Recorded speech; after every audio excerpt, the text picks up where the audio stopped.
Good evening and welcome back to the East Court here at Queen's Club on a chilly Saturday afternoon. After two fantastic men's semi-finals, we have the final match of the day, the Women's Single Open Final. I'm Benedict Yorson. Joining me this evening is Mr. Sammy Legg.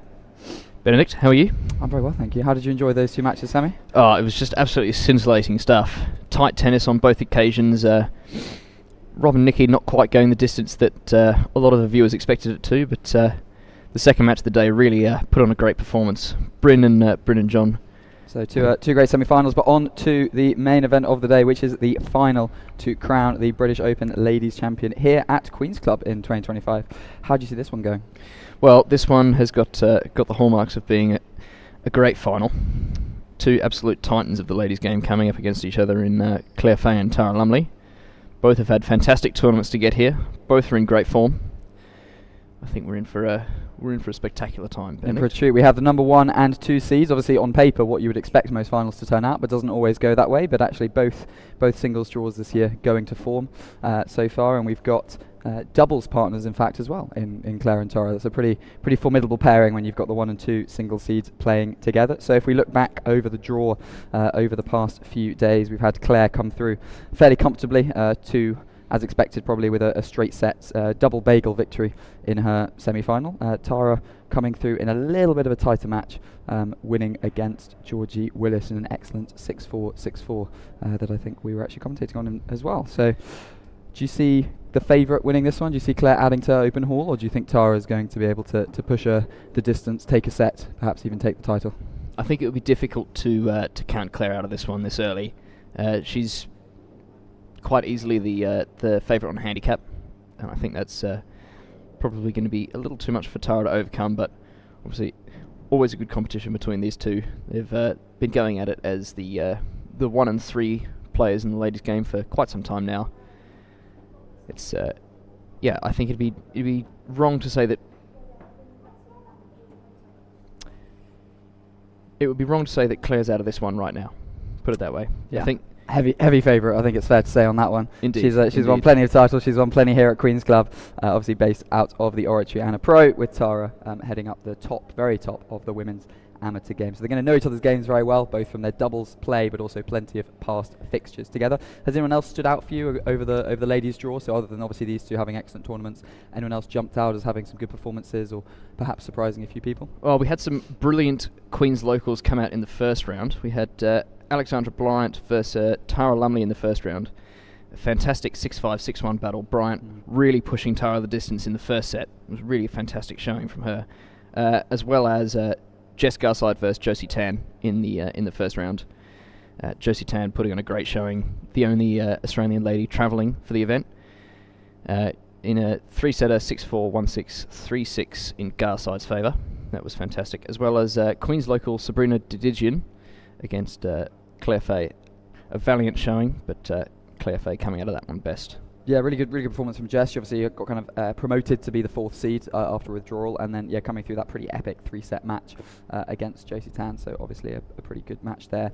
Tough to always then come up against the number 1 seed in a semi-final. That's always going to be a difficult task. But Tara will be the one taking on that task this evening. Do you think she's going to play her usual game? Do you think she's going to play to her usual strengths and what we've seen in her other matches, or do you think she's going to try and adapt to deal with the player in front of her? How do you think she's going to approach it? I think Tara's going to have to stick to her guns in this one. If you try and change too many things against a player like Claire, she's just going to hit you off the court and be much too solid. I think Tara won't try and do things too far out the box in this evening's match. I think the interesting shot to watch out for is going to be her double-handed backhand volley. She's been hitting that to great effect against Georgie, especially in the second set, and also in the doubles matches where Claire and Tara obviously on the same side. I'll be interested to see how that weapon can unfold. But I think we're going to now jump to an interview that Ben did with number 1 seed, with the greatest of all time in the women's game, Claire Fahey. Can you talk a bit about life growing up in a big family in Essex? What was it like in the Vigrass household? It was a pretty busy household. It was always very loud and lots going on, filled with lots of love and laughter, and very sporty family. I think out of 5 of us, almost every weekend would be off to various different sporting kind of fixtures or training practices, with a nice kind of close-knit family vibe going on. So it was no surprise, I think, when Dad found that they were building 2 real tennis courts, or had just finished building 2 real tennis courts down the road, that Dad said, right, we're all going to go along to Preston Hall and have a go at this game, which we'd never heard of, never even known about, and it was a bit of a game changer. In those days, in the early 2000s, what was it like being a young girl in real tennis? Was it notable at all? Again, I had my sister. I probably look back now and think there were very, very few young girls playing at all. And I was, some of my best friends, and still to this day, my best friends are the boys that I grew up playing against all through the juniors. You're essentially on a little mini tour with them ever since the age of 13, 14, where you're playing all these events. And but being the nature of real tennis allows all different ages and different sex to play each other. So to me, I was quite used to playing men the whole time, adults. And some clubs maybe aren't so good with that, bear in mind it's juniors and adults, and there's a different kind of physicality to it. But to me, that was always the way it was. And maybe being I was more of an individual sports player, quite happy out there playing singles, less much playing doubles, etc. And maybe, I think, because it was just me, I didn't really care who was down the other end. I just wanted to play a game. So it didn't matter that I didn't have a whole big group of other young junior girls, except for when you got to events and then you figured out, okay, there's literally just me and my sister here. Thank goodness. And there'll be a couple of others, but not huge amounts. We're talking less than probably 5. Yeah, and those events would have been things like the British Junior Open at Queen's. Were you accommodated in that, or did it feel like you're still the outsider? I remember playing a couple of... We definitely had finals. I remember under 12 girls final. I actually played a friend of mine who I'd introduced. I think actually my mum had introduced her mum to the game, and then we started to play as kind of, I think again, probably my mum thinking, let's get Claire a friend that can play real tennis with her, which is a really nice thing to do. So she was actually in the final with me, so we both came from Preston. And my sister would have been in the category above me in her final, playing then maybe someone like Karen Hurd. So there was a couple, and we always had our finals. And I'll put it on record to say it's been really disappointing when, in recent years, there hasn't been finals for these girls to play in, because it's unacceptable. It's no matter how many are in the draw, not to give them a final. I think I came away from those finals, and that was probably what really ignited my passion to want to be where I am today, and want to compete, because you've had that taste of it. And yes, we were in the main draws as well, and I made a really good run in the under 16s, where I beat Conor Medlow in a round robin to gain a spot. I think I met Conor and Josh to gain a spot in the boys' final, which was unheard of at that time, I believe. Didn't quite manage to secure the title, but it was again a great feeling. But I wouldn't have been ready for that had I not had my girls' finals as well, with the idea that you're turning back up on finals day on Sunday, ultimately to compete. And looking back now, for your parents and your family and friends who have supported you, to come and watch you and cheer you on. And there's a whole thing that goes alongside it, not just that little event. So I really do hope that is reinstated sooner rather than later. In 2005, you head across to Paris for the Ladies' World Championships for the first time. What do you remember about that trip? I remember sharing a really, really small Parisian hotel room with my sister. And I had my twin sister and my mum there as well. I think we had a great time. We were kind of thrown into, I remember seeing kind of, Jo Iddles, Sue Haswell, must have been Penny, Charlotte, all in the Paris club for the first time. Some great memories. Did dinner on a boat ride, and it was a really nice, it was a very warm welcome to, I suppose, ladies tennis at the top level. I don't think either of us lasted very long in the event, but only good memories because we kept coming back after that. What was it like seeing those women playing at that level? Maybe two things. Maybe because I was so young, but also probably just the technology of all the streaming. I hadn't actually watched much tennis, so it wasn't like I'm turning up thinking, oh, I've seen these guys, as we would do now. People will turn up here and say, oh, I saw you play this the other day. Great, we can talk about it. But because there wasn't that back then, it wasn't like I was saying, oh, I've seen so-and-so play. I probably hadn't, but I'd heard their names, right? I've heard their names, I've seen their names on plenty of trophies and honours boards. So it's that was cool to maybe put some faces to names and get to meet them and spend a bit of time together. What do you make of the female pros who came before you? I'm thinking of the likes of a Kate Leeming, a Les Ronaldson, Helen Mersel, Susan Castley. I wish there was more of them. I have been on court a fair bit with Kate over the years. Not sure I've ever shared a court with Les. I've seen Susan Castley actually here at the Oratory, I think, when she was maybe coaching back here, if I got that right. It was a long time ago, I was very young. I just wish there was more, because although it didn't stop me turning pro, because again, I'm, I suppose, very self-driven in that respect, that it didn't stop me from changing my choices because I didn't have a girl gang to back me up here. But it would be like, it's also hopefully a path where others might go, actually, I could do that. And it's a great lifestyle. You get to play the sport you love. You get to compete. There's not too many things for me that could beat it. So I just hope there's other girls out there who are thinking, yeah, I could do this too.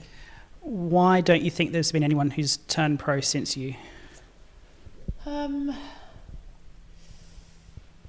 a good question. No one's quite as crazy as I am, I suppose, in one sense. It's probably twofold. One, there'll be a financial element to it, depending on how much you're going to earn at various events. I think it's fair to say that prize money does top up the salary, especially here in the UK. You're at club, but you're probably trying to play as many events as possible to try and help that end balance. But also your standards. So when you turn pro, obviously I'm talking about all the events you can't enter in. But that's if you get good enough, your ability allows you to play in all these other things. For example, you're playing in the Silver Racket, you're playing in, quite recently, more Family Office Summer Challenge, FLM, National League. There's lots of things that come your way when you get, let's say, sub 10. Whereas at the moment with the other women, they're phenomenally good, but they're on that cusp of probably actually the amount of tennis they would get would be detrimental to their improvements. So I think it's a slight standard thing where I was hitting that cusp of going, well, look at all these extra things I could play in, and then you weigh it up and you say no brainer. But if someone says, oh, you only get one extra event, maybe some money, but you're going to lose out on, let's say, 10, does that make sense? No. Well, there we go, some fantastic insight on the top end of the ladies' game from Claire Fahey there. If you're tuning in for the doubles final, we'll have the other half of that interview with Claire for you then. Yeah, really interesting thoughts there. I think especially on the kind of the prize money in the pro game, it's obviously something where, as you said, there's that cut-off there where there's an awkward middle ground you can get as a pro where you can't play in some of the amateur tournaments because you're kind of a pro or you're slightly too good, but then you miss out on pro tournaments where obviously you can get that prize money if you don't quite get below those qualifying handicaps. You go and get those world championship points. Obviously here at Queen's, lots of great amateurs playing. We've got Tara at the other end, but it is the world's top player, the world's top pro that we see here walking down the Queen's Club corridor. What a great shot that is. We see Tara trailed by Penny Lumley. Quite a few Opens in that shot there. Quite a few Real Tennis Opens in that shot. Plenty of ability as well. So here we have Tara and Claire warming up on court now for what we hope is a storming British Open Ladies Final here on the East Court at Queen's Club. So we see them warming up here. Tara down the receiving end, striking out some of her double-handed backhand volleys, which I think has been her biggest weapon here this week. Obviously with a player like Claire, she's so solid, she retrieves so much, it rarely looks like missing a ball. I feel like Tara's perhaps got to go quite aggressive here against the, on paper, stronger player. Do you agree, or do you think she's got to do something else? I mean, that is the typical school of thought when playing against handicap differences like this, is that you go out, treat it as a free swing and just swing for the fences. That has worked in the past to some extent, but there's only so much of that you can do before you stop going through a hot patch, and then sustaining it across 3 sets, is a tricky thing to do. Exactly, yeah. Tara was kind of the opposite side in terms of favourite in her semi-final. She had Georgie Willis come flying out the gates, taking a speedy 3-love lead against her. Took a little bit of time to sort of settle down, get the control of that match, but I'm sure she'll enjoy sort of taking the pressure away from her into this final. She can come out, she knows that she's the underdog on paper, so hopefully she can swing free. Perhaps the pressure of favourite on Claire might just cause a few mistakes creep into her game, but she's going to have to take those opportunities, as rare as they will be, if she's going to have a chance of pushing this one to 3 sets. Exactly, she's going to have to absolutely play out of her skin in this one. Indeed. Seen anything different from Claire this week? She's at her lowest ever singles handicap, I believe, so obviously competing in the men's draw as well. How have you seen her playing in her matches this week? I think Claire's just been the epitome of consistency so far throughout this week, especially in her doubles pairing in both the ladies and the open draw. She's that absolute rock at the back of the court, which solidifies the partnership. Her best ever handicap clearly coming from a lot of really hard work on and off court, especially with her extremely intense training regime for the Real Tennis Tour and upcoming World Championship Challenge. Indeed. And for Tara, obviously she's enjoying a very successful week, getting to the final of both sides of the tournament alongside Claire, taking her on in the singles, teaming up with her in the doubles. She's got plenty of tennis to look forward to in the coming months as well. And she'll be hoping to try and add at least 1, if not 2 trophies to her cabinet, with the 2 finals coming up today and the next couple of days. Absolutely. It's an opportunity for her that is extremely exciting. Multiple open finals. Not something to scoff at, absolutely. What do you think it is that keeps Claire motivated, having done everything there is to do in the game, having won so many titles, having set so many records? What do you think pushes her on? Is it extending those records, or do you think it's just kind of tournament by tournament, wanting to keep winning, wanting to win day by day, match by match, week by week?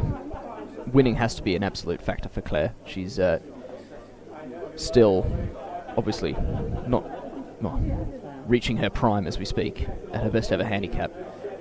I think that you can't overlook the fact that she's not yet overtaken her husband Rob in open count. She is by far the all-time leader in the ladies' game of total number of open singles titles, but still has a little bit of work to do to catch up on Rob, and I think that will be a massive motivating factor in the next 2 or 3 years as she starts to near that 51 title mark. It's obviously a crazy thing to even be competing in the Open from the ladies' game, but that's presumably something that she can also keep targeting as well. Obviously, as she wins everything in the ladies' game at her best ever handicap, she's just going to keep pushing deeper and deeper into the men's tournaments as well. Exactly. We have Tara Lumley's player profile on screen for you. 31-year-old, originally from Holyport, playing out of Queen's Club.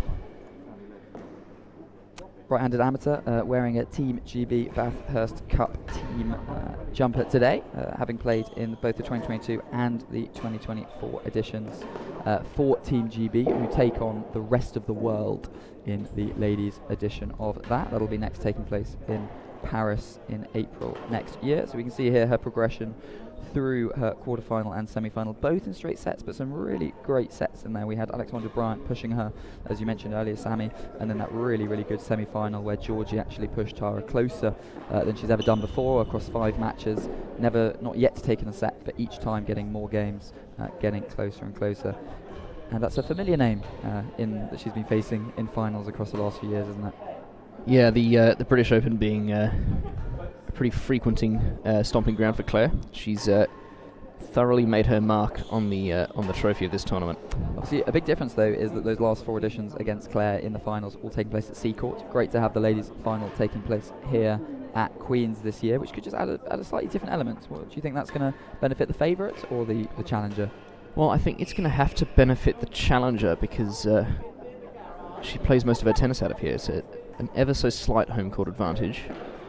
But Claire, obviously, with that court adjustment below half a point, plays roughly accurately to her handicap here. Indeed.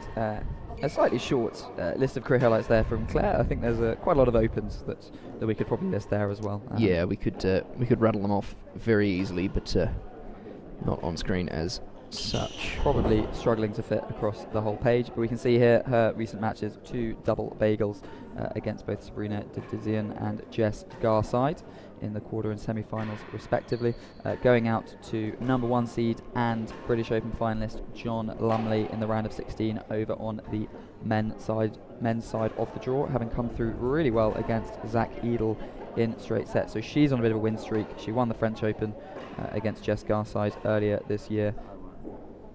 And we can see that it's Claire Fahey that took the last 4 editions, and indeed the last 15 matches between these two. Yeah, it's a pretty stark head-to-head difference there. T&RA not getting the better of Claire on any of their 15 meetings in tournaments. As you said though, T&RA does play her tennis out of Queen's, it's her home court, and this is the first time that these two have ever taken to play each other on this court in a competitive fixture. So that might be just a little element that's going to add to T&RA's confidence going into this match. She's going to know how to read the timbre, how to play the penthouse. Very, very comfortable on this court. So as the players just make their final preparations, our marker for this evening, Drew Lyons, collects up the balls, and we have a couple of comments from Dan Warboys at Chasing the Hazard.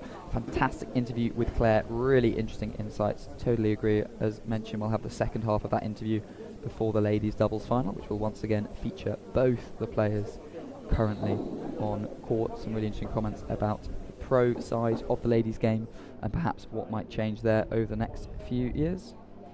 Our marker for this evening is Seacourt head pro Drew Lyons, a staple fixture of marking here at the Queen's Club, having marked multiple world championship defences, eliminators, open finals. Former head pro of Queen's Club, of course, of about 10 or 15 years. Drew knows this court like the back of his hand. He knows the court like the back of his hand. He's going to be marking from the net post, not something you always see now for matches, but that's his preferred position. And obviously, every single call made by the marker this evening will be correct.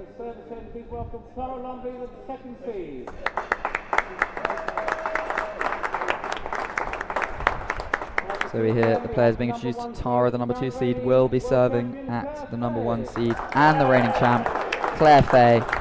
We've got a great crowd at Queen's Club East Court tonight. Let's hope we're in for a great match. Love all. Let's play.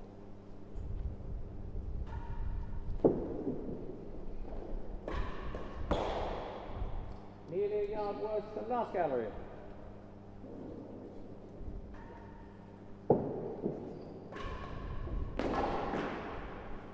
T&RA opting for the drag, which we've seen her serve to great effect this week. That one just drifting a little high up the penthouse.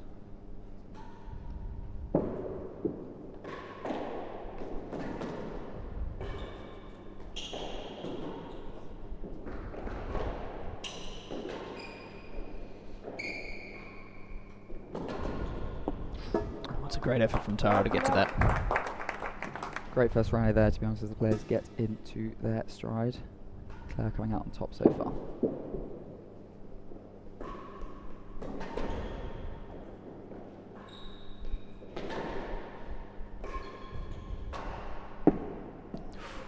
That's unfortunate. We see T&RA going aggressive with that double-handed volley as we saw, but just a couple of balls finding the net tape down the line. That's a little unfortunate for T&RA as they change ends.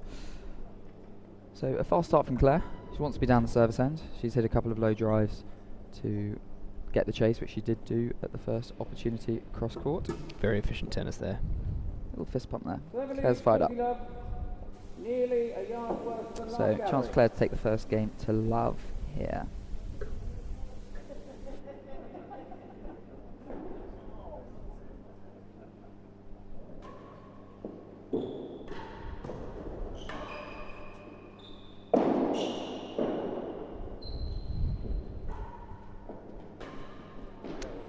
But Tara gets her first point of the evening with a good forehand cut shot into Claire's backhand. 15-40.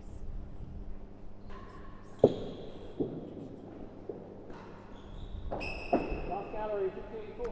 Pretty purposeful choice to get the chase there. What do you think of that tactic? Sensible tennis. I think we've seen that so far a lot tonight. All the players opting to try and spend as much time down the service end as possible. There's not been a lot of heavy hitting from the receiving end to elicit bothering to try and find the dead-ons more than the galleries. Yeah, you feel like Tara's going to have to win it from the service end, but she's going to need to serve tightly to do that. Last gallery. On the chase, That and one's again. just Fantastically a little tight. bit long. Lets Claire find the aggressive cut ball into the forehand corner, and it is 1-love to the reigning champ. Oh.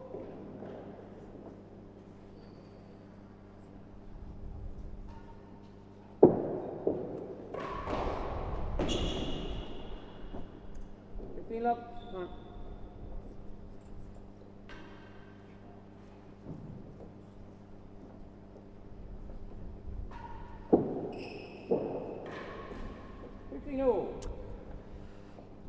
First sort of unforced error, I think we'd say there from Claire.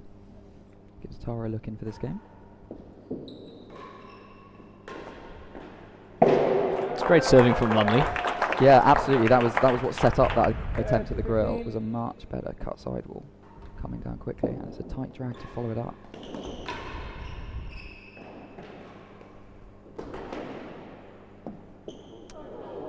I think she'd sort of earned that one, because there were two that hit the net tape in the first game that dropped the wrong side, so that one just drifting over.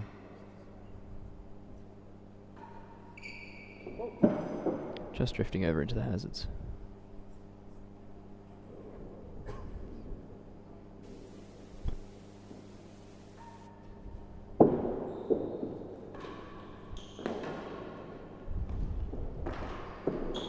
It's a fantastic get from Lumley in the forehand corner. Great get, and it's one apiece on the net course. Just a little hand of apology there from Claire. So it's two winnable chases from Tara here. She'll definitely be wanting to try and find the galleries on that hazard, and then a short chase to try and win as well. There you go, great length of boast there from Claire. You know, with the boast, you either want it short that the player can't get there, or you want it deep enough and just staying close to that back wall and side wall to make it awkward. Found the perfect length for that one.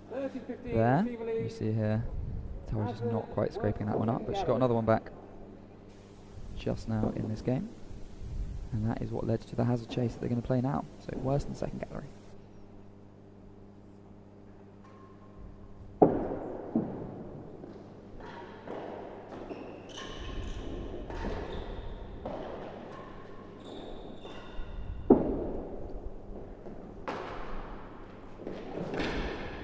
Great ball down the line from Fahey. That was a good ball. I really like the aggression from Tara, looking for the volley.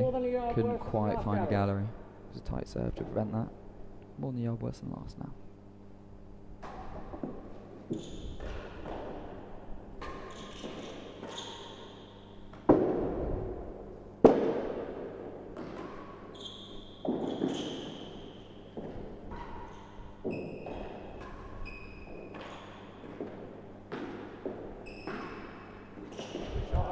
Claire finding the winning on that one. Beautiful put away at the end there. Tara just missing the last gallery, which would have given her the point, but instead that ball just sitting up for Claire to pop it in the winning gallery.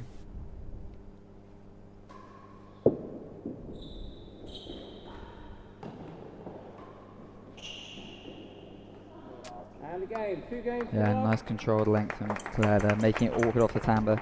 So some chance for Tara in that game, but it is 2-love to Claire, and she's sat at the receiving end. 7-7 rather.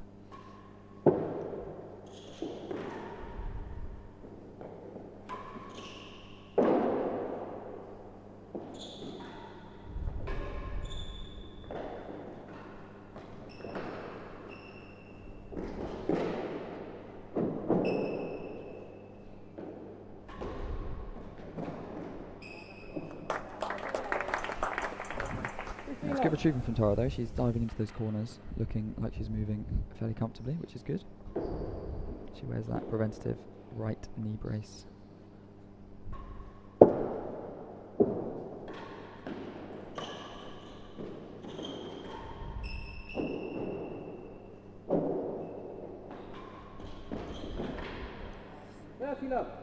Good put away again from Claire there underneath the grill. Well, number one looking fairly ominous in these early stages.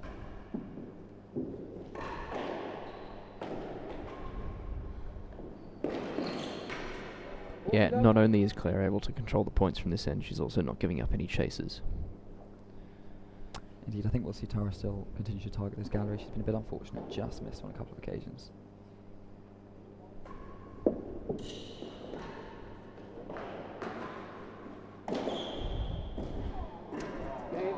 Unlucky from Tara. Just the underside of the bander there from Claire. Looked like it was sailing into the grill, doesn't, so another bite of the cherry, but Tara just unable to flick her racket underneath that one.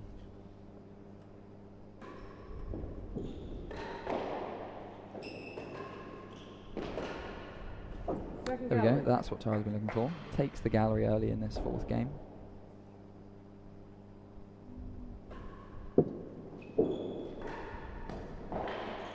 That's a great shot from Follows Lumley. up with an even better chase, with a really good weight of cut volley into the forehand corner there. Claire not able to get underneath that one.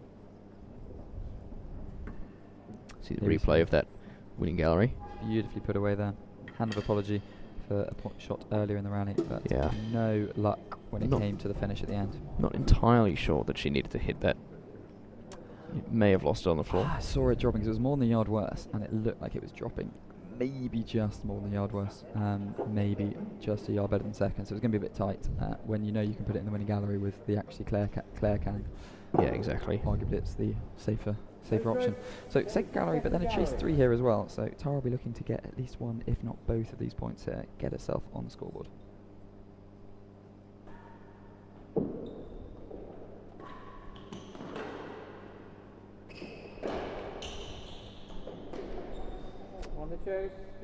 Yeah, it's a really good defensive boast out from Claire there. Again, just getting that length across court, making it awkward for Tara. Harder one on this one though. Chase 3. Cut sidewall.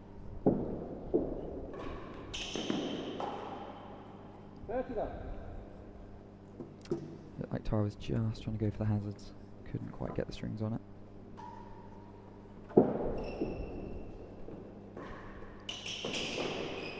One and two, 30 love.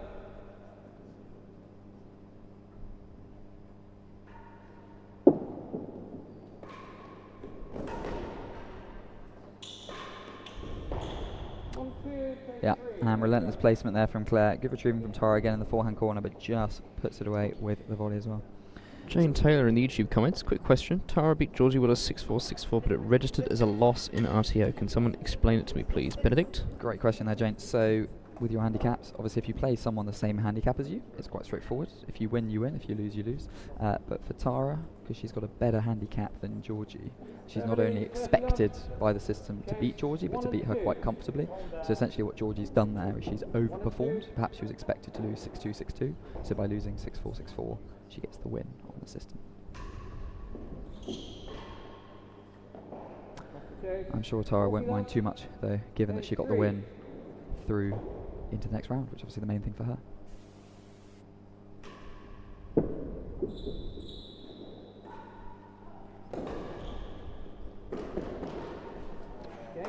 Unlucky for Tara there. Did really well to get to that ball, actually struck it pretty well, but just catching the net, and it is 4-love to Claire.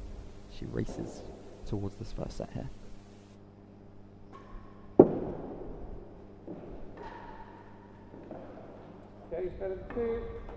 Great cut shot from Lumley. Great cut shot. Yeah, it's the second one with a really good weight. She's put in one off the volley, one off the floor.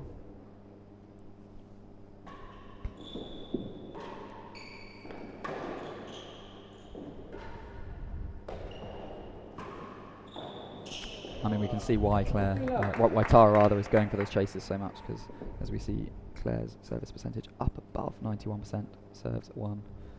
Tara really needs to be the service end as much as possible.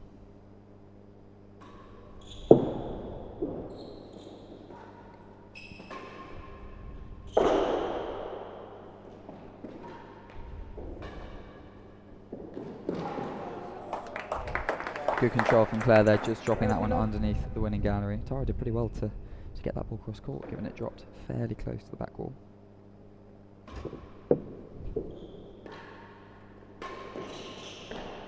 And that's a really well controlled put away from Claire there. You had many tournament victories that have gone down as a loss on the system, Sammy? Yeah, it's happened numerous times where you play an opponent who's within 6 points but worse than you, and if you don't beat them by enough, then you end up catching a loss on RTA.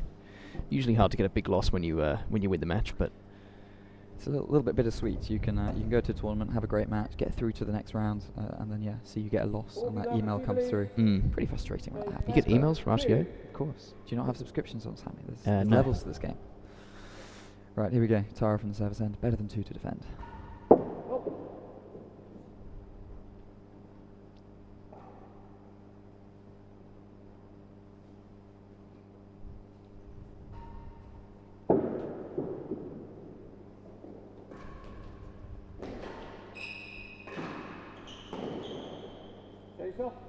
That is a perfect call from Drew Lyons there. That ball just dropping to better than 2. So still fully love. Great pace from Claire.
Now, because we're not allowed to.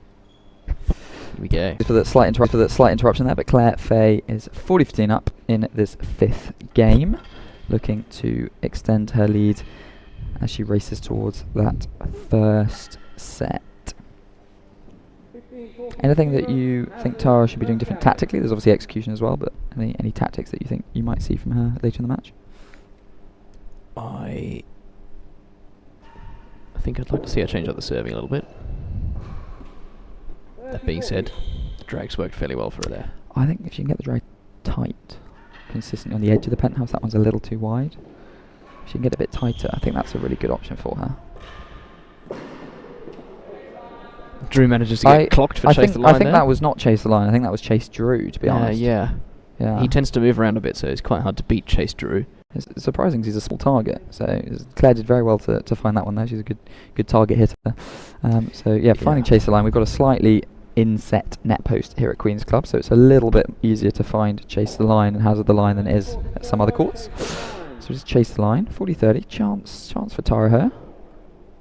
Claire wants to keep the serve tight to the sidewall.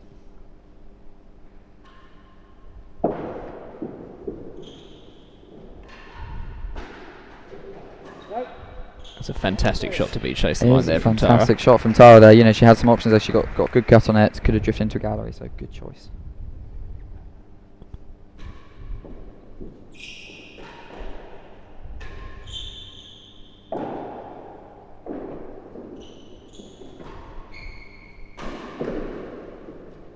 Oh, and that is very fortunate for Fahey. It's pretty heartbreaking for Tara because that was, first of all, a fortuitous ball spinning into the sidewall, which she did very well to get back, and then just dropping over the stroke line.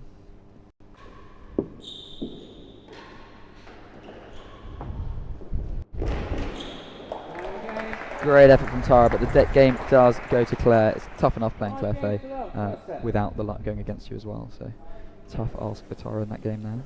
Can she get her name on the board with a game, or is this first set going to go the way of the world number 1, 6-love?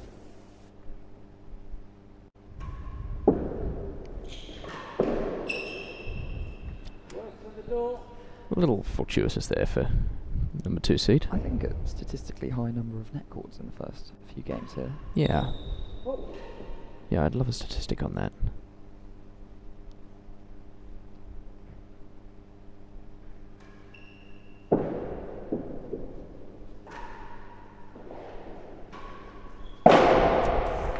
So a couple of great Tara cut volleys into this bottom corner. That one just drifting along onto the back wall, allowing Claire the angle to find the grill.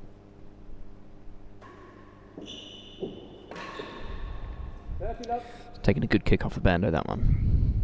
Lovely serve.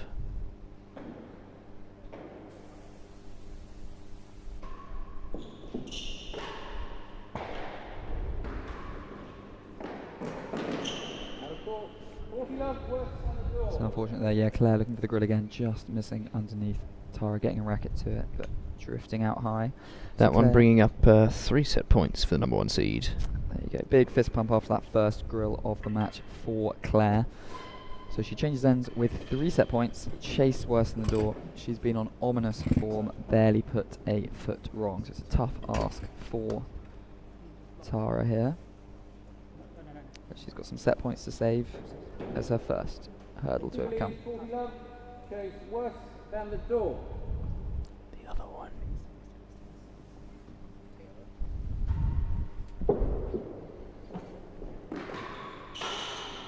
Game of the first set. And that is the first set to Claire Fahey. What a dominant performance from the number 1 seed here. 6 games to love.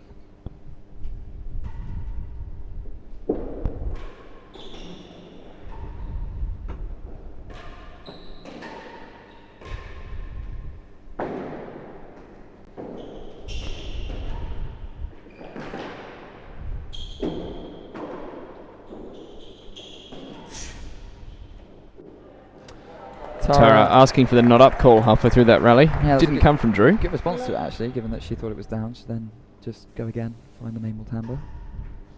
Good start to the second set, just what she needed. Right. Feel.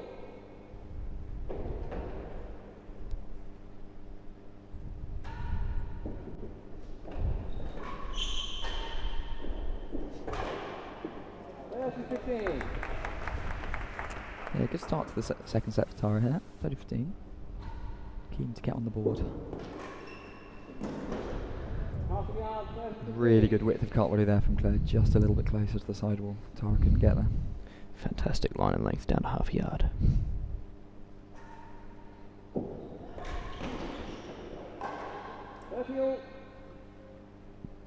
A really good looking drag there actually. Claire did very well to get on top of it. Kick it down onto the floor.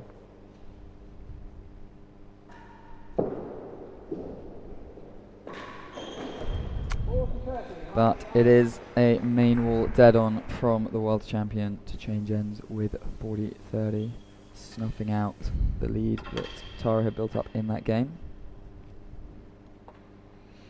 So far, an extremely impressive performance from the dominant player. There we just see that really good put away from Tara. A couple of balls into the timbre, taking straight timbre and then just finding the main wall timbre, wrong footing Claire, getting it behind her.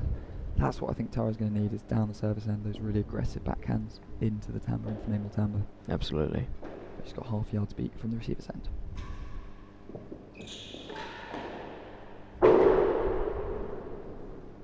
That one can roll off the penthouse out to better than 3. Game, second set to the server. So it is 1-love Claire Fahey in the second set here.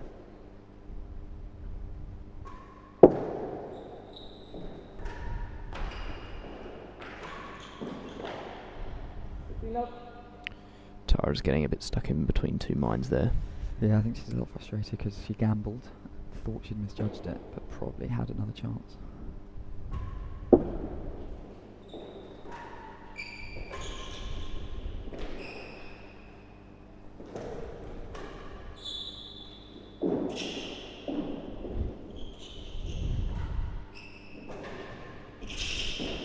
What a retrieval effort from Lumley in that backhand corner. Fantastic rally there. Tara, again, actually slightly misjudging the ball, but managing that time to take the ball the second attempt, scoop it back over. But a couple of really good solid backhands from Claire, and it is 30-love.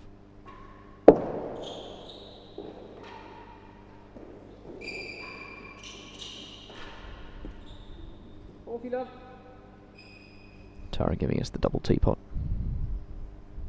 Elements of frustration creeping in.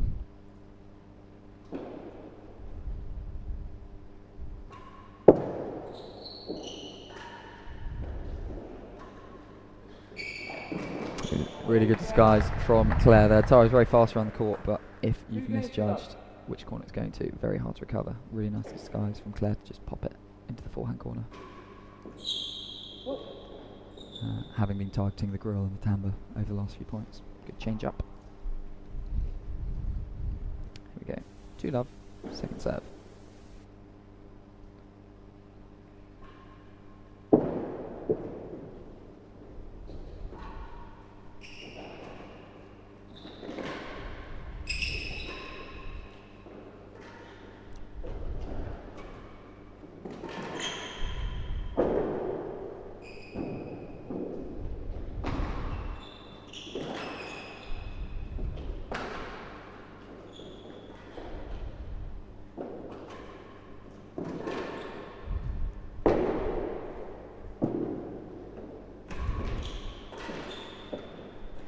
Oh, that is a...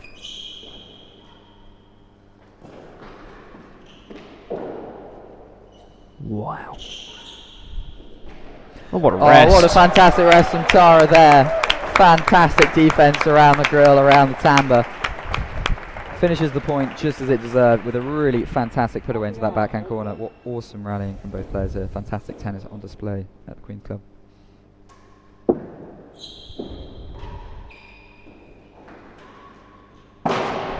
Claire responds in kind with another grill.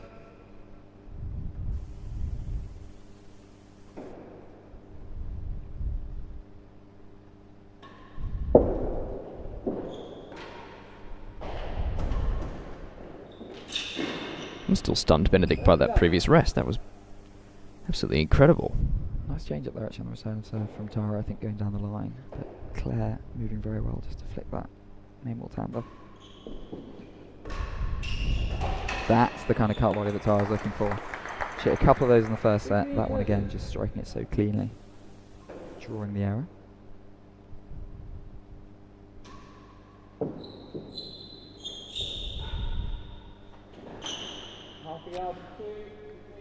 I think Tara's just started to target that backhand corner a little bit more. We saw the volley down the line there. We've had a couple of choices to go into there off the ground stroke rather than pushing into the forehand corner. I think good choices there because Claire's looking very consistent down the line from the forehand. She's obviously very strong in the backhand corner as well, but Tara getting it past her a couple of times, managing to get the chase. So she changes ends, looking to get herself on the board here. We see there the conclusion, that fantastic rally, hand on the hit from Tara. Just astonished by just how much effort she had to put in to get that point. So here the stats from the first set, pretty strong reading for Claire Fahey, wouldn't you say? Yeah.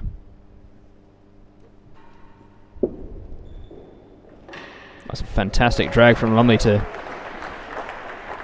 see Claire off the half-a-yard chase. Great opportunity here. Unlucky. Half an inch further up the penthouse, that would have been perfect.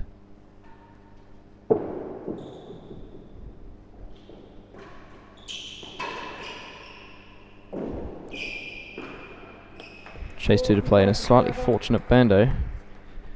Gives Tara a game point.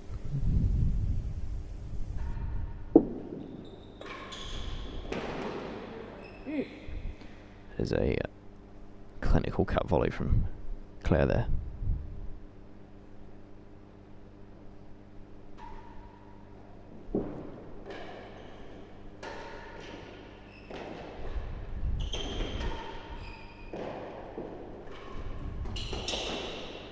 Take 4 each.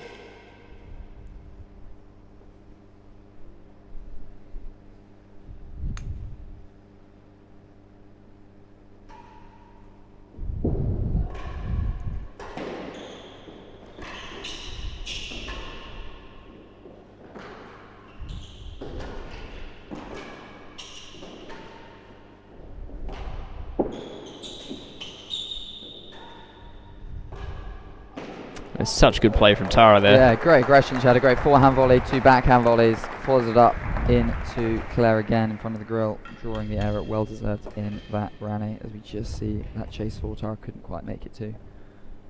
in the previous point there.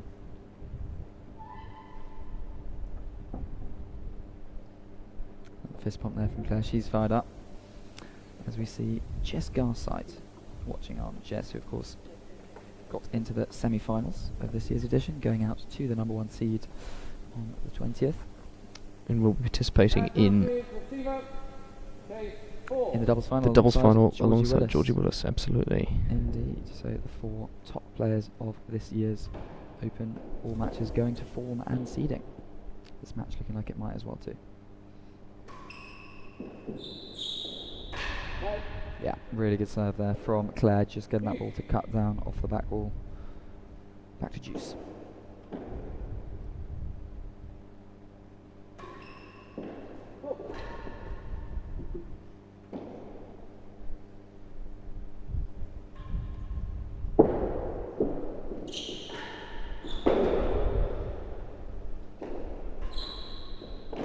Yeah, it's great disguise from Claire. Shaped up like she was going cross court. Slide it down past the timbre.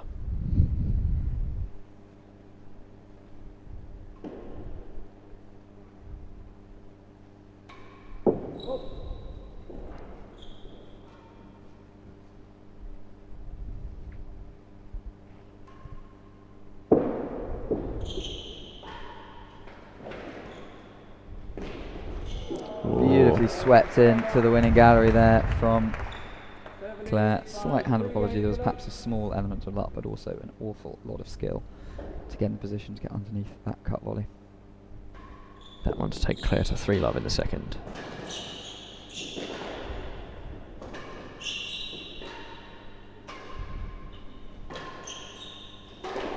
It's fantastic volleying all round. Fantastic double-handed backhand both into the main wall. We've seen another Lumley do that a couple of times this evening as well. We have, yeah. It's a family trait.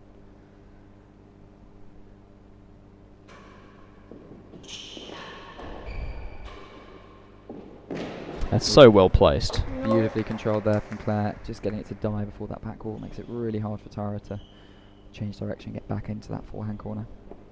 15-all.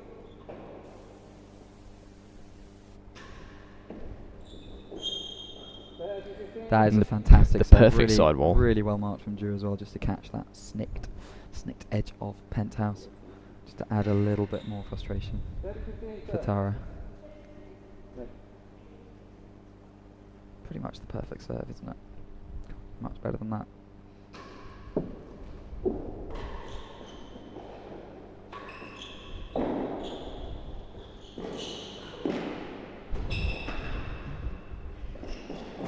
And again, great line and length from Claire. Yeah, absolutely. I mean, Tara got across that corner so quickly, but when it's hugging the sidewall and dead before the back wall, so hard to get there in time. Game server, 4 games to love. And that is 4-love in the second set to Claire Fahey as she moves within just 2 games. The Ladies British Open final. Title, rather.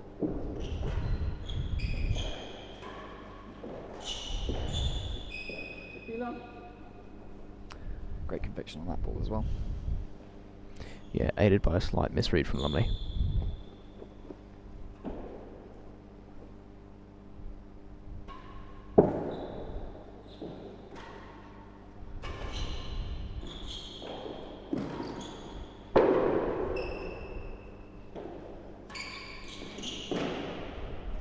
Love.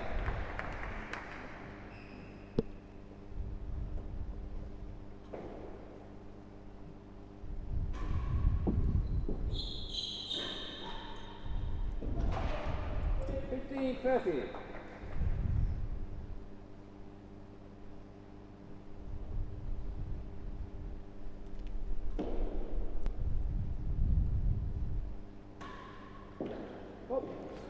That one almost catching the edge as well.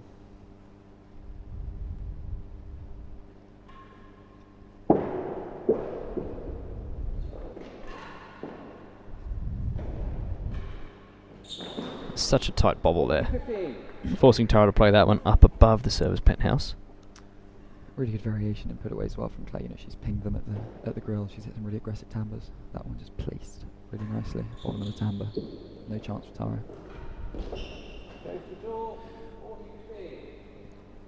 That one just catching the door net post, I believe, on the way into second gallery.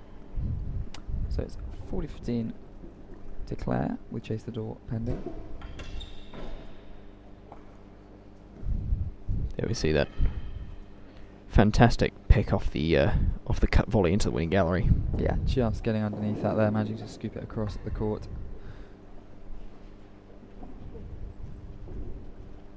Tara somewhat disbelieving. Had hit a really good cut volley there, really nice length. Found the floor.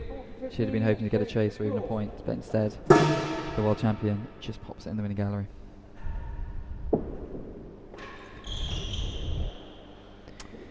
And that's another good cut volley from Claire to follow it up, and it is 5 games to love. Claire is 4 points away from the title.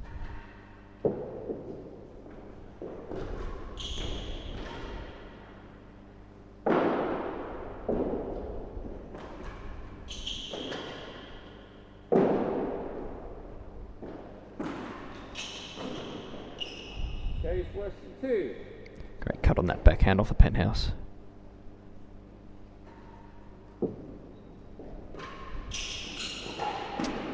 Really nice drag from there from Tara. She's got that right back into the wall, only just catching the edge of the penthouse, but a well-placed shot from Claire.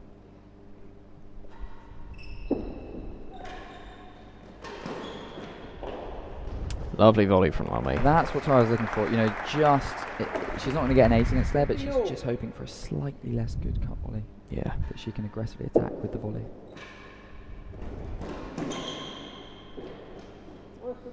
Managed to get up to that one there, so it's a Claire hazard. opting to take the hazard there. 15 all, 2 chases. One tricky one to attack on worse than 2. We see that fantastic volley from Tara. Yeah, that's what she's been looking for today. She's just hoping to keep the serve tight enough to get a slightly more docile return from Claire that she can attack. You see there, the Great extra pace, aggression. extra bounce, just doing for Fahey in that backhand corner. Couple of worse than. See Rob Fahey watching on. I think we know that he'll be in Claire's camp here. Had his own semi-final this evening, but he'll be hoping that Claire will take victory in the next few minutes in the ladies' tournament.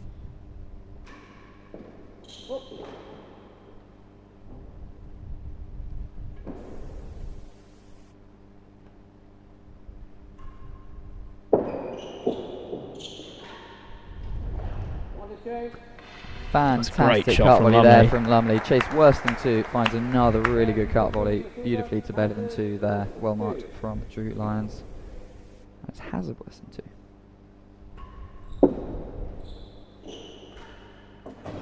Finding the Another galleries. really good put away from Tara. That's 2 fantastic shots in a row. She's keen to get on the board here. She's won both chases. It's 40-15.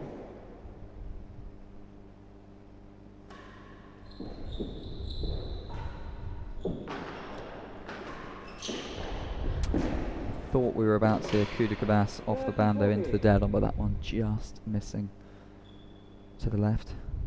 30-40, still game point to Tara.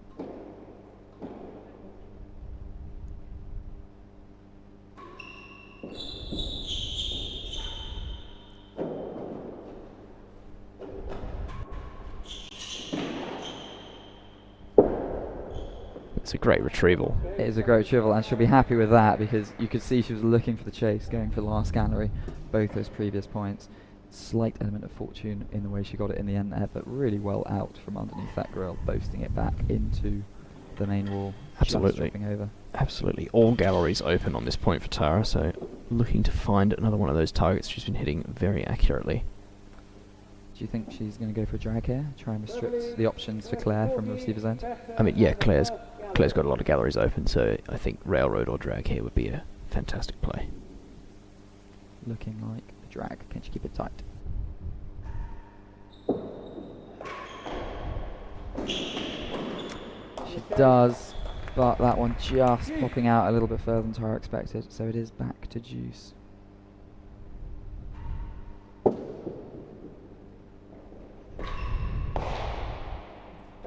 Second gallery, It's a mirror image of the first point of the match. Drives for a long chase.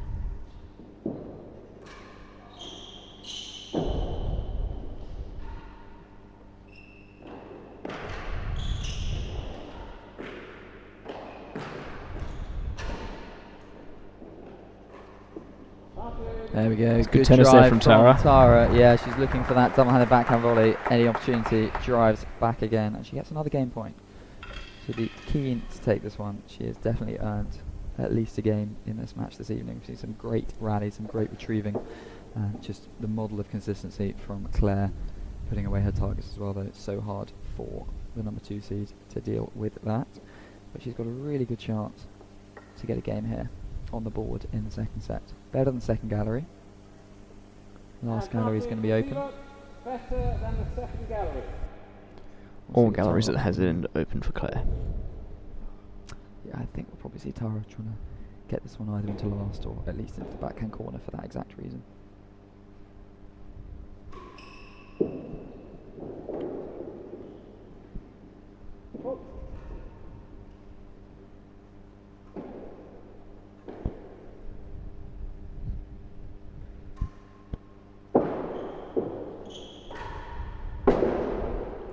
That one just finding the out of court line. Unfortunate going for that cut volley again. That's had a lot of success recently by Tara, but just popping out of court. Back to a second juice.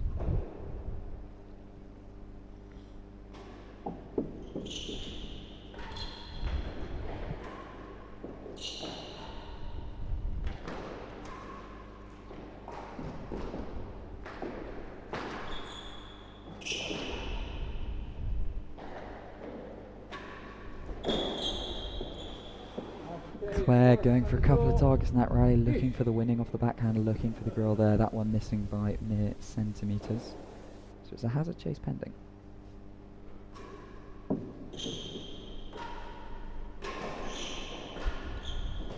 Oh, it's a fantastic volley from Lumley off the timbre. Claire nailed that ball at Mainwell timbre, and Tara has middled it cross court and got a really good chase there as a result. I mean, how good is that? What a shot. 2 bounces before the back wall, textbook shot. So compact off the timbre there. Tara got a really good chance here. She's got the hazard chase to contend with first. I think she's going to try and keep tight drag first of all, and then that chase too. She'll be very keen to win that one too. So hazard first up. Can she keep the drag tight?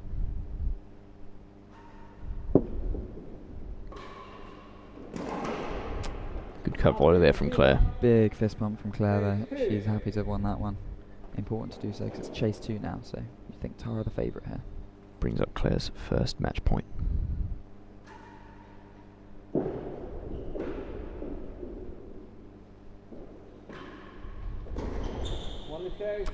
And she takes it on that one, even on chase 2. A fantastic put away on championship point there from Claire. What a performance from the reigning world champion.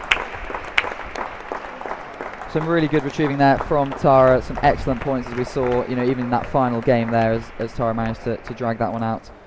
Some really good hitting, some really aggressive volleying in particular towards the Fahey backhand. But it is the world champion, it is the GOAT who takes her 48th Open title. 48. The man that we saw watching on from the members bar a few minutes ago, Mr. Fahey, sits on 50. Yeah, I have a feeling that Claire's not really going to struggle to overtake the Silver Fox, Rob Fahey. She's got a few good years left in her, I reckon. I reckon two more tournaments could be 50. Pretty good odds on that, I think. So what a performance there from the world champion. She wins the British Open without dropping a game. In fact, that's 3 triple bagels on the trot from her. What dominance we've seen there. So absolutely fantastic year for Claire as well. She's managed to claim the Grand Slam, Ladies World Championship, and another Open to boot. There have been 5 Opens played this year, with the ladies singles played in Seacourt earlier this year. So I don't know, we call that a double Grand Slam. We call that a Grand Slam asterisk. Probably the Fahey Grand Slam, to be honest. We can probably name it after her. At this yeah, I have a feeling it might not ever happen again.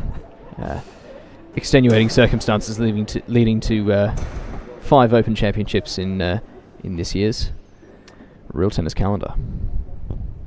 So fantastic performance there from Claire. Both these players will of course be back in action in the doubles tomorrow evening at 6:45, taking on Jess Garside and Georgie Willis. So a chance for another title for Claire and for Tara to add to her runners-up medal here, her spot in the final with a title in the doubles as well, so they'll both be up for that one.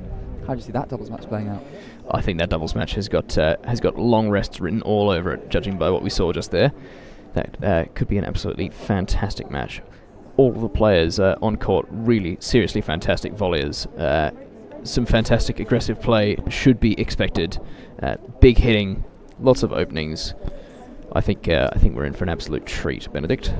Indeed, that should be a good match. I'm sure Garside and Willis will be fired up for that one, come storming out the gates, try and put pressure on the number 1 seed. So as we see here, the players filtering on to the court. Claire's celebrating with her kids. She's smiling, she's beaming, she's happy. Mr. Fahey's smiling, he's happy. What a performance. And yet another title to add to the Fahey household. That's 98 singles titles between the two of them. So they could reach a century with one more tournament, but I think with 2 it's pretty much a dead certain there, with the form that Claire is in, as we say, reaching her best ever handicap this year. No surprise that she adds yet another British Open title. A word about Queen's Club. Obviously fantastic to have the women's tournament happening here, taking place at Sea Court. So we saw that Tara and Claire matching up themselves in the last 4 editions of this tournament, but over at Sea Court rather than here in London. What do you have to say about the ladies' game joining us here for the British Open at Queen's? Look, it's the first British Open that I've been a part of here at Queen's, and I couldn't imagine it happening without the ladies going alongside it. The atmosphere here all week has been absolutely electric, and the Queen's Club patrons have been absolutely fantastic in sticking around and watching all of the tennis they possibly can, as well as everybody online on the YouTube stream. It's been absolutely fantastic to have the viewing numbers on the ladies' game at almost triple figures at sometimes. It's absolutely fantastic. I think it's great having the matches interchanging as well. It's not like there's a ladies' day, there's a men's day. It's having the matches sort of alternating between the tournaments. It's been great standard of tennis as well. Really good to have a proper draw here. Lots of fantastic entrants this year in both the singles and the doubles. So we'll be keen to see that match on Sunday.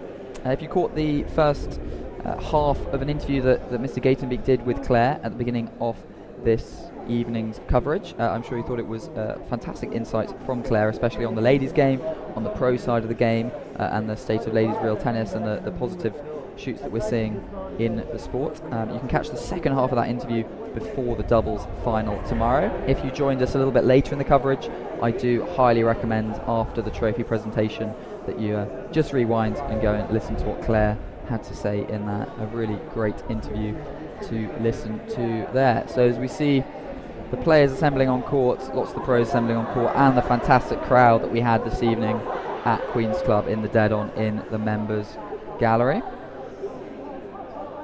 And I think we'll probably have a word from our fantastic sponsors, Paul Roger, as well, as I see a couple of bottles, as they so often do in the world of real tennis. Absolutely. Lining up alongside the trophies. A real tennis presentation never complete without champagne. Absolutely not. King of drinks for the king of sports.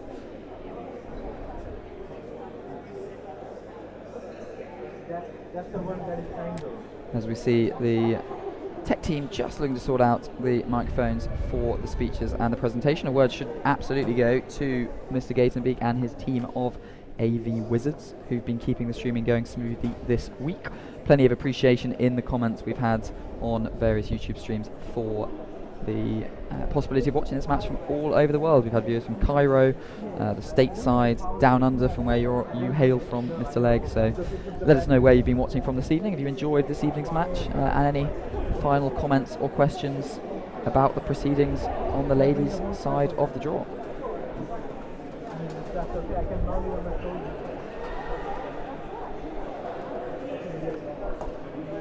I think Rob's just double counting Claire's open count to see if he can question any of them and keep his lead intact a little bit longer.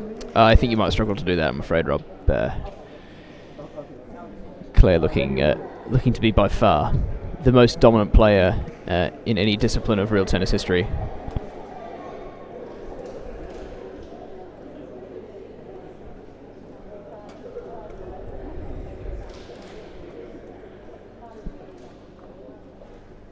And I think we're about to hear the trophy presentations. We've got the camera on court, we've got the microphones, the trophies are there. We've got the LRTA, Ladies Real Tennis Association banner. So I think we're all set for the presentation. Claire Fahey will be taking the Champions Trophy. Tara Lumley, a well-deserved runners-up title after coming through a couple of fantastic matches, including triumphing in her semi-final against Georgie Willis. We hear a bit of a hush descend on the crowd as we near towards the presentations.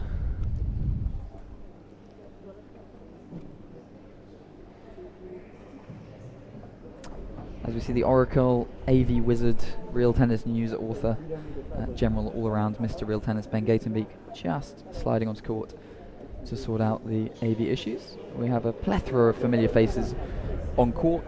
Those that organise the tournament. We've got the chair, the Family, RTPA. friends, internationals. Indeed. Xanthi Rager jetting in from New York just for this.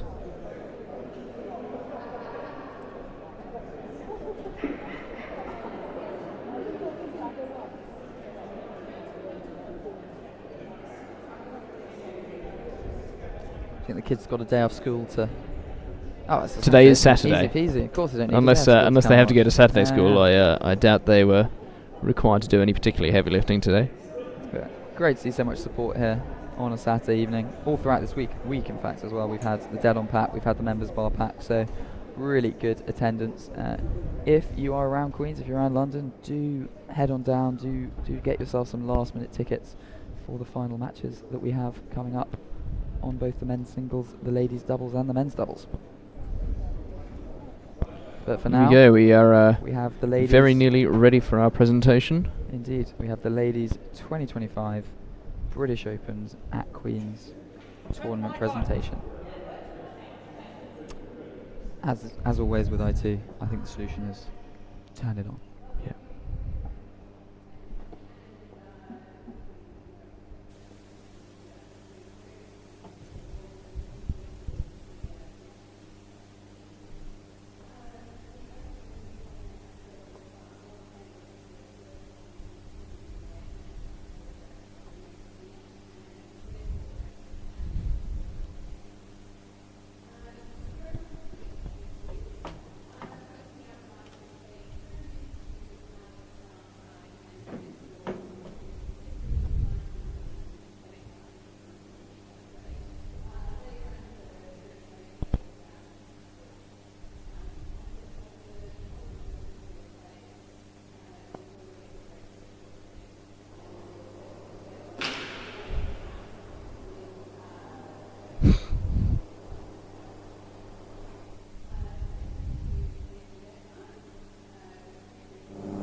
to make sure Mum got a photo for exit. Great, thanks, Dad.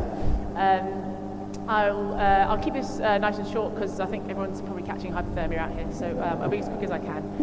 But I'd just like to start off by thanking every single one of you who has risked their health tonight to be out here, but who's supported not only tonight's match but all the matches throughout the week, whether it be at Holyport or here. I've seen the numbers on the stream. It really has been phenomenal. It's so amazing to hear that people have been turning up here specifically for the women's matches, and it's a lovely kind of I suppose inspiring moment that hopefully we can have many generations in the future that can see women's tennis on the court here at Queen's Club. So a huge thank you to everyone who's been supporting. A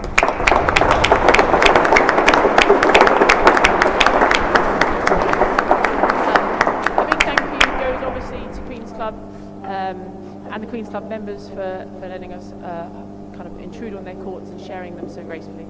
We are incredibly grateful. It is an honour and a privilege to be here at Queen's, so a huge thank you. Over to our sponsors, again, where would we be without our sponsors? We're so grateful on behalf of all the players. Thank you to those named, thank you to the anonymous sponsors. Thank you to Paul Roger. Paul Roger always goes really well with real tennis, but maybe not at the same time.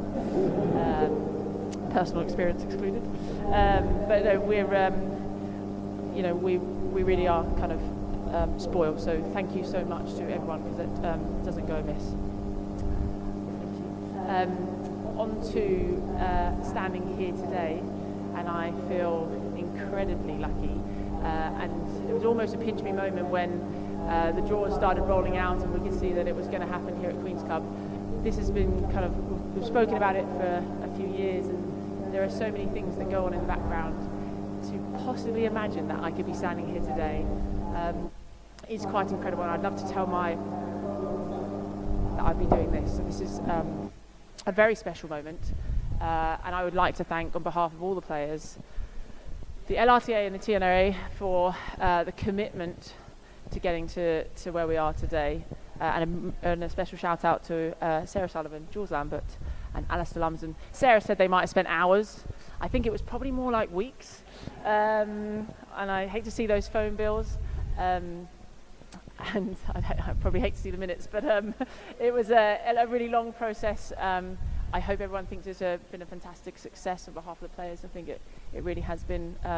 It's amazing to put women's tennis on the map, and there's no greater place to do it than here at Queen's Club alongside the Open. So yeah, a personal thank you, but also an enormous gratitude from all the players. I'd like to thank Tara for another great final today too.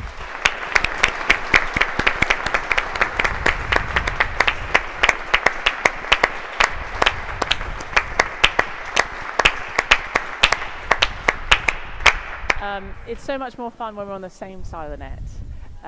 But you're a world-class player. I mean, you come from a world-class family, so it's no doubt. But it's always a pleasure to play you.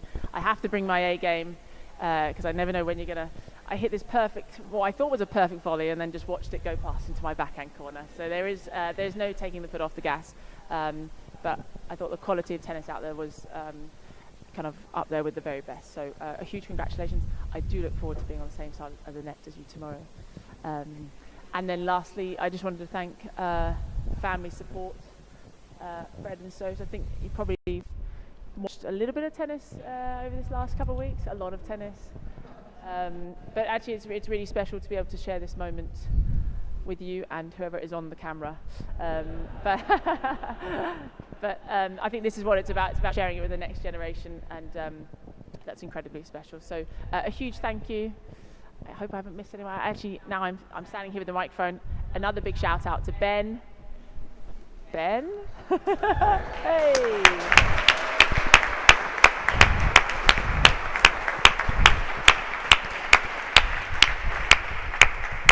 Ben, Jacqueline and the whole crew. Like I said, we've done 2 courts this week, Holyport, Middlesex, I don't know, countless hours. And then Ben manages to get it on Real Tennis News in about 5 minutes later. I don't know if he ever sleeps, but he's doing a fantastic job. So it's been a pleasure and a privilege. I hope to be standing here some more in the future. But for now, thank you very much.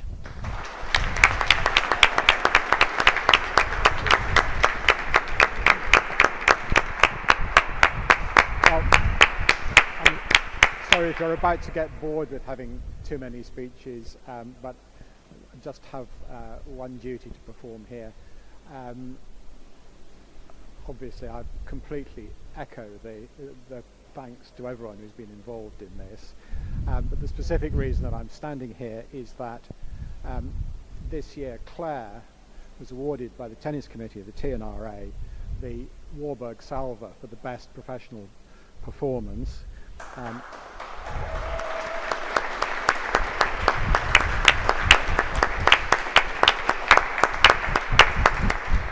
Having just completed an 8th calendar year Grand Slam, and so she was awarded the Warburg Salver this year as she was last year, and I think it was fair to say a little bit disappointed that, as last year, because of a clash of dates and commitments, Claire was unable to come to the T&RA annual dinner to receive the Warburg Salver. So I promised her that there would be something at Queen's to make that good. So first of all, the Warburg Salver is here.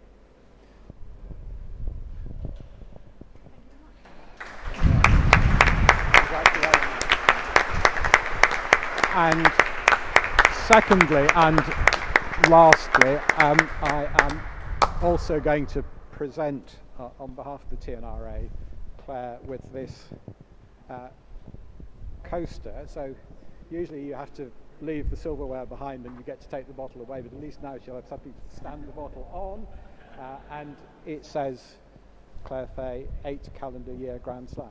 There you are. There you go. Congratulations. And I think unless Sarah has got anything else to say, that probably concludes the entertainment tonight. So thank you all very much.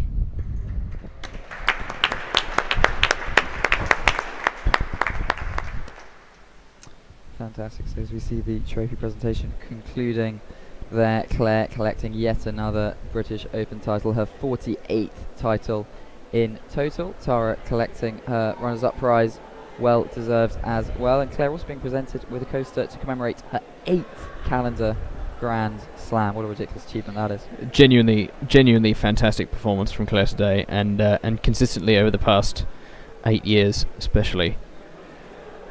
As we see here, just a few highlights from the match today. Just complete consistency and control from Claire, finding targets both sides of the court as well, but just excellent retrieving.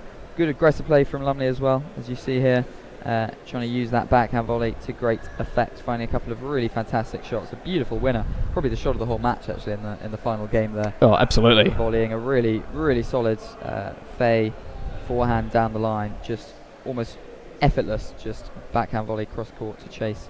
I think it was about 1 and 2. So some really great shots played from Tara, but it is the GOAT, it is the world number one, the world champion who came out on top today. So what do we have coming up for us tomorrow? Tomorrow, ladies and gentlemen, we have the men's doubles semi-finals as well as the women's doubles final. The doubles semi-finals to start will be Bryn Sayers and Ben Taylor-Matthews against Rob Fahey and Nick Howell at 2 p.m. And that'll be followed by Josh Dodgson and John Wiz-Casey, who came through a fantastic upset victory against Rob Schenkman and Leon Smart in 4 sets. They'll be taking on the number 2 seeds, John Lumley, the world number 2, joined by up-and-coming pro Vaughan Hamilton, who had a fairly straightforward progression into semi-finals with a victory over Darren Long and Bertie Vallet in their quarter-final. So those 2 semi-finals are on tomorrow, and then after that we have yet another final for you in the evening. So that is tomorrow at 6:45, scheduled to go on. Both of this evening's players, Claire and Tara, as Claire alluded to in her victory speech there, they'll be on the same side of the net tomorrow, and they'll be taking on Jess Garside and Georgie Willis. So once again going to form, it's the number 1 seeds up against the number 2 seeds. What chance to Garside and Willis have? How can they attack the number 1 seeds in that match? Garside and Willis have to go all out. Doubles is all about chaos. I'd love to see everyone try and attack the ball as much as possible in that match. Doubles always the more exciting format to watch. I expect there'll be a bigger crowd. Hopefully it'll be a bit warmer for them, so they don't accidentally catch hypothermia, as everyone has tonight. It's been absolutely frigid at the Queen's Club the past few days. But yeah, hopefully doubles heating things up tomorrow. And get yourself down if you're around London. Last few tickets available for the semi-finals and tomorrow evening's final, so get down and watch some world-class tennis. We'll see how Garside and Willis can tackle the number one seeds in the final there. You suspect that they might target Tara a little bit, but if her performance in the semi-finals anything to go by, she's a pretty formidable doubles player herself as well. So thank you so much for joining us this evening for another fantastic match on the East Court at Queen's Club. As thanked a couple of times there, Ben Gatenbeek, the AV wizard, keeping the stream going. I've been Bennett Yorston. I've been joined by Sammy Legg. Thank you so much. Hopefully we'll see you tomorrow. Have a good evening.